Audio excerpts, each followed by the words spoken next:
So we're back here on some super hot mind control delete.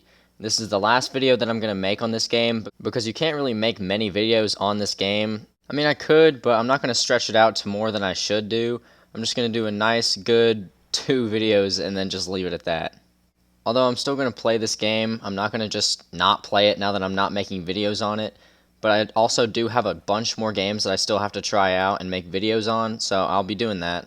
I actually figured out how this game works with like levels and stuff like that. I figured out that you have to actually beat like certain stages and then you move on and then do different levels and you can unlock power-ups as you go. I unlocked the grenade power-up and the explosion power-up, and honestly I've been having a lot of fun with this game.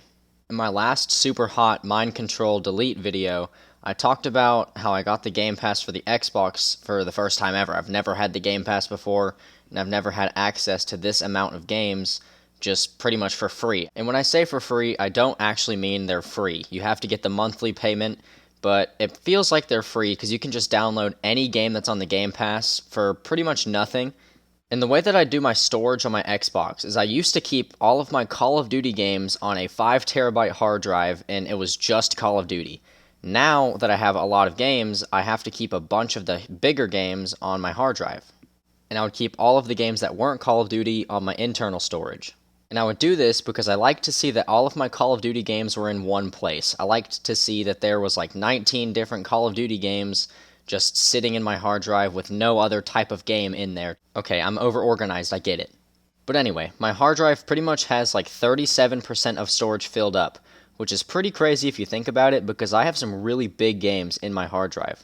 And my internal storage used to be a lot smaller than what it is right now because I only had like 5 or 6 other games that weren't Call of Duty, but now it's at like 63% and I have 43 games in my internal storage. And my hard drive has 29 games on it when it used to have almost half of that. As you're probably beginning to see, I went a bit nuts when I got the Game Pass because I've never been able to get this many games at once. Before the Game Pass, it was always play the games that you have, but I would get bored of the games that I had, so eventually I would ask my parents, after like a month or something like that, if I could get a new game, and sometimes they would cave in and let me get a new game, but it would only be like one game, and I had to choose very wisely. Because if I chose a boring game, I would be stuck with that game for a very long time, or I'd be stuck with the games that I already had. And I'm not meaning to sound ungrateful or anything like that, because I'm very grateful for everything that my parents have done for me, and everything that I've been given in my life. All I'm saying is that if you play the same type of game over and over again, you're going to get pretty bored of the game that you're playing, and you're just going to stop playing games in general. That's why you have to branch out and play different types of games so you don't get bored.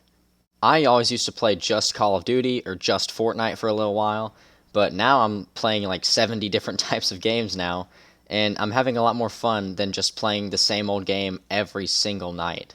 Actually, it was every day. Yeah, I play video games a lot, so I play all day, I can anyway, and all night pretty much. I don't know why I started talking about the Game Pass or my gaming schedule. I don't know. Sometimes I run out of things to talk about, or I talk too fast and I can't think of anything to say, so I kind of just blabber. See, normally I would cut out the word blabber back there because I think it's kind of just weird to say blabber, but I'm going to leave it in there just to show you guys that I don't really know what to say on the spot, and I make a lot of cuts in my videos. I might stop doing that in the future. I don't know. But blabbering is better than not talking for more than a minute of your 40-minute video. I used to do that every single video. We're going to take a trip down memory lane and take a look back at my old zombies YouTube videos, because I just talked for like a minute straight, and then I would just let the 40-minute gameplay just roll. I wouldn't do anything about it. I would just sit back and watch 40 minutes of myself play zombies. And they were probably the most boring videos I ever uploaded. I seriously don't know what I was thinking. Like, one day I'll probably say that about my whole YouTube channel, or maybe I won't, I don't know.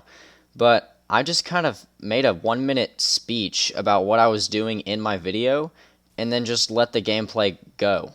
This video was all over the place, but thank you guys so much for watching, and I'll see you guys in the next one.